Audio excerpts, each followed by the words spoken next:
Olá, povo católico. Período de eleição, a euforia de todo mundo no momento é discutir, é o que está acontecendo, né? Muita discussão, muito raciocínio, cada um defendendo como pode seus candidatos a presidente, ao cargo máximo do executivo, que é ao chefe de Estado e o chefe de governo. Vamos refletir em cima dessa figura chamada Gabriel Garcia Moreno e o preço que ele pagou por ser católico. Esse sim é modelo de presidente a ser seguido em uma nação católica que já não é mais o Brasil. Vamos remontar aqui um pouco a história, né? Em 1517, o monge agostiniano Martinho Lutero iniciou a reforma na rebelião dos tempos modernos contra Deus, causando a divisão da Europa cristã, ou seja, a fragmentação da cristandade. A Revolução Protestante na Alemanha se espalhou para a França, onde se enraizou na forma jansenista.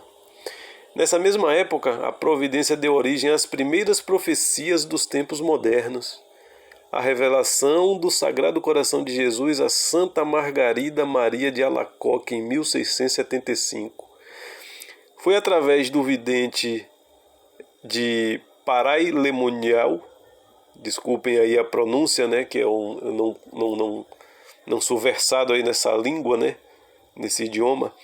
Paray-le-Monial, não sei se é assim que lê, que Nosso Senhor fez um pedido em referência ao rei Luís XIV da França.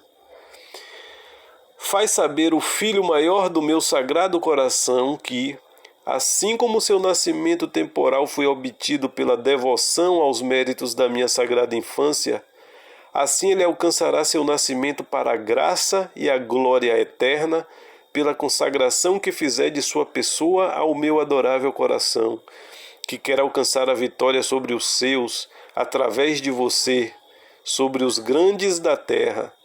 Ele quer reinar em seu palácio e ser pintado em seus estandartes e gravado em suas armas, para que permaneçam triunfantes sobre todos os seus inimigos, derrubando a seus pés aquelas cabeças orgulhosas e arrogantes, para que ele permaneça vitorioso sobre todos os inimigos da Igreja.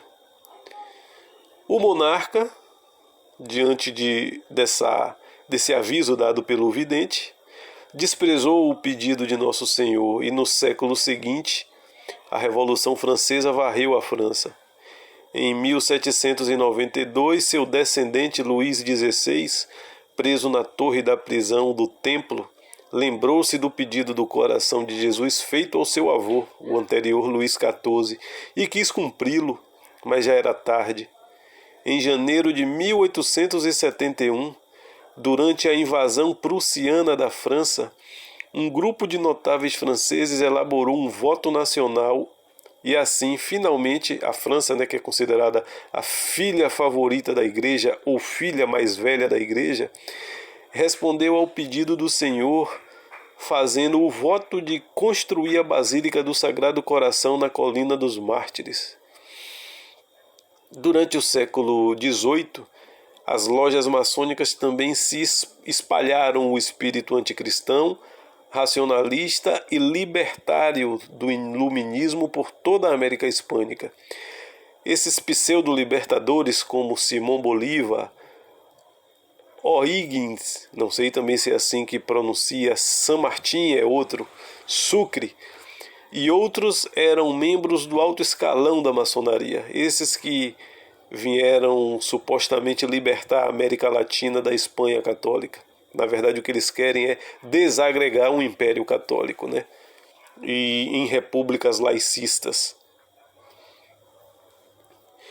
O feito libertário, entre aspas, né, esse feito libertário, dos países latino-americanos não passava de uma decomposição da unidade real que se verificara do México até a Patagônia. Ou seja, sempre, né, essas independências da América Latina, de Portugal e Espanha, sempre como nos é falado, né? Uma independência como algo lindo e maravilhoso. Não.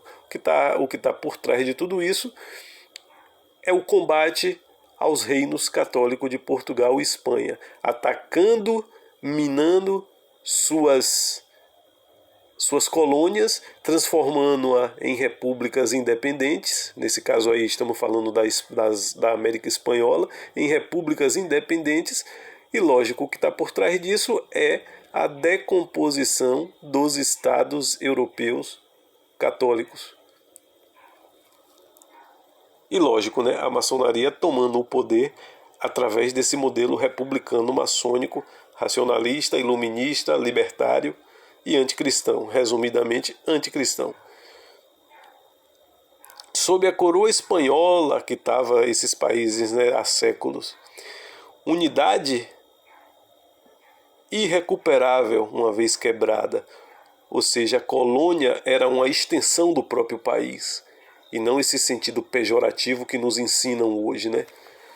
As colônias espanholas faziam parte do reino católico espanhol. As colônias portuguesas faziam parte do reino católico português. Os novos países surgiram considerando a soberania popular como em oposição da soberania de Deus sobre a sociedade, ou seja, o poder não vem mais de Deus, o poder emana do povo. São repúblicas, do ponto de vista prático, ateias. Se não reconhece a Deus, reconhece a quem?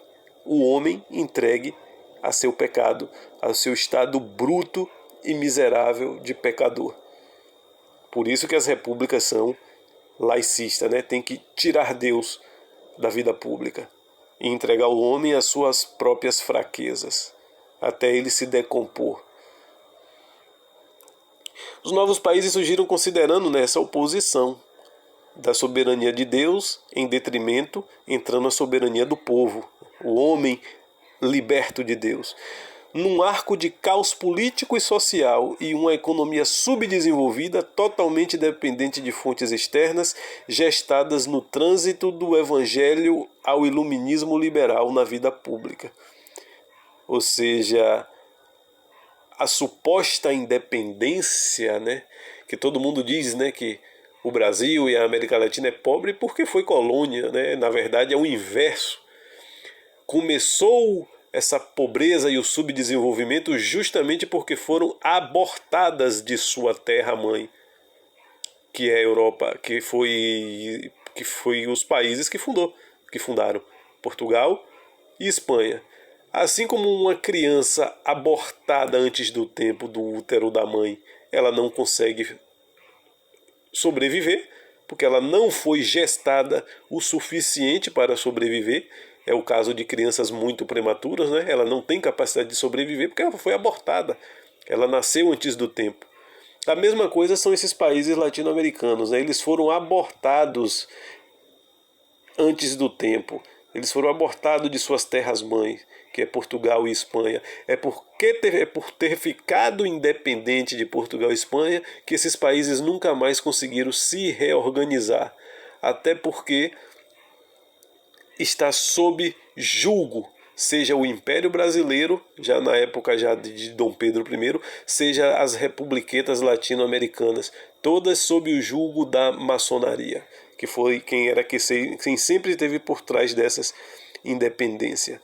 Jacques Maritain revela o projeto iníquo do ideólogo da Revolução Francesa Rousseau como a consumação do propósito de Lutero, ou seja, Rousseau ele é um continuador da obra de Lutero, que era secularizar o evangelho e preservar as aspirações humanas do cristianismo suprimindo Cristo.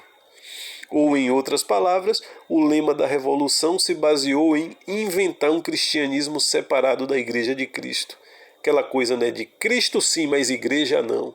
Ou seja, é uma revolta contra a Igreja. Mas o próprio Evangelho nos mostra que a Igreja é o corpo místico de Cristo.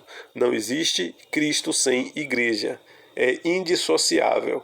Mas quem deu essa punhalada inicial foi o próprio Lutero.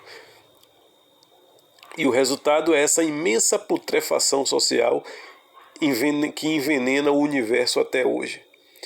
Em 25 de março de 1874, no Equador, seu presidente católico e heróico Gabriel Garcia Moreno colocou seu país aos pés de Cristo Rei.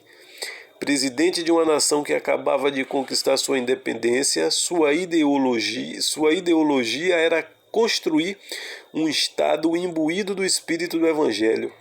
Sua fé esplêndida, sua grande cultura histórica e religiosa, a pressão incessante e mais uma vez revolucionária de liberais e radicais, hostis ao Partido Conservador de Garcia Moreno e à civilização cristã que tentou implantar no meio do século das luzes, e, em suma, os perigos que esta frágil república corria, minada por dentro e sitiada por fora, tudo se confluiu para levar Garcia Moreno a empreender uma profunda transformação do jovem estado do Equador, dotando-o de armaduras, ou melhor dizer, de uma alma.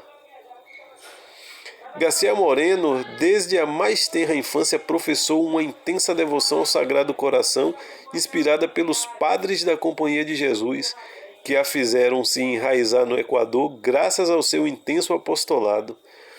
O padre Alfredo Sáenz diz o seguinte: desde que assumiu a presidência, lembrou-se que entre os pedidos do coração de Cristo aos seus eleitos estava a consagração das nações como tais.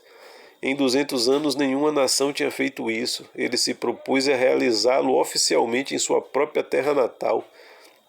Isso está no livro Arquétipos Cristãos, capítulo 10, como exigia o pedido feito por Nosso Senhor a Luís XIV.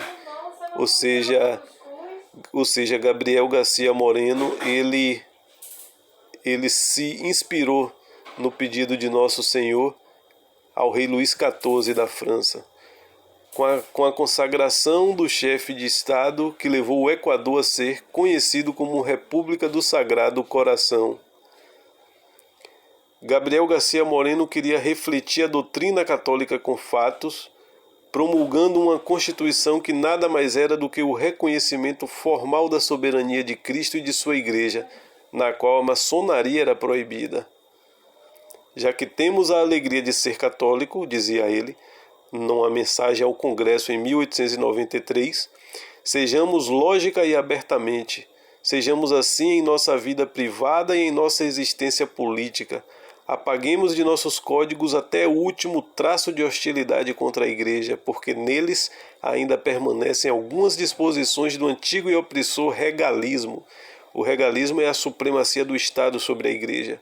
É uma espécie de pensamento, cuja tolerância seria doravante uma contradição vergonhosa e uma miserável inconsistência. Desde a assinatura de uma concordata com a Santa Sé, o liberalismo e a maçonaria haviam declarado uma guerra frontal contra Garcia Moreno, uma conspiração denegridora e caluniosa de sua gestão visionária como estadista católico, através da imprensa liberal estrangeira, exatamente como vemos hoje, né? A imprensa sempre contra qualquer traço de religiosidade católica e sempre, né, a favor do islamismo, que estranho, né? Mais tarde levou o seu truncamento com o seu assassinato na primeira sexta-feira de agosto de 1875. O presidente Garcia Moreno, saindo da Catedral de Quito, depois de fazer uma visita ao Santíssimo Sacramento, foi martirizado com 14 facadas e 6 tiros. Entre aspas, ele diz: que fortuna para mim, Santíssimo Padre, quando escreveu uma carta a Pio IX, ser odiado e caluniado por causa de nosso divino Redentor, e que imensa felicidade para mim, se sua bênção me chegasse do céu para derramar meu sangue por quem, sendo Deus, quis derramar o seu na cruz por nós. Gabriel Garcia Moreno aparece na história da América Latina como um odiado precursor de sua fé e um magnífico arquétipo do estadista católico. Nesses tempos de eleição é sempre bom conhecer o que é um presidente verdadeiramente católico para que tenhamos força para pedir que o Sagrado Coração nos mande um presidente assim. Esse texto foi de Germán Masuelo Leighton, do site Adelante la Fé. com o título Cristo Rei e Gabriel Garcia Moreno.